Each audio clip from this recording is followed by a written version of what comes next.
Hi there, welcome to another Design with Joe tip. I'm Joanne Rogers, a Stampin' Up! Demonstrator in Central Alberta, Canada, and I've been designing with you in mind since 1999. So today I want to show you something because I often get this question in my classes and at my open houses.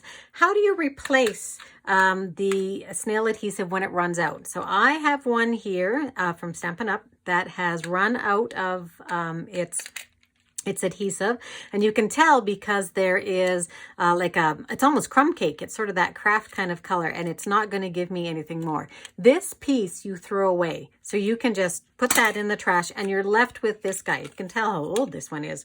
And then you're going to need to get a refill, and your Stampin' Up! Demonstrator can help you with that. And you're just going to take that off, and it comes with a little card in here, and so this little card needs to come out. This one's stuck in there pretty good. Normally it's not stuck in there very well. And then what you need to do is there is a little sort of almost a curve here, and there is a little triangle right there.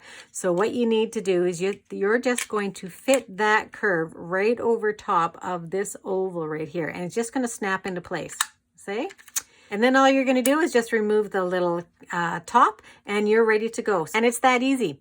So if you like this video and you like hearing these little tips, give me a thumbs up. And if you like, consider subscribing to my YouTube channel. So you can see me at www.designwithjoe.ca. I would love to have you join in.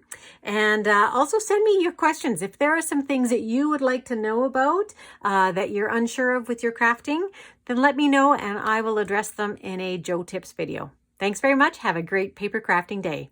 Bye-bye.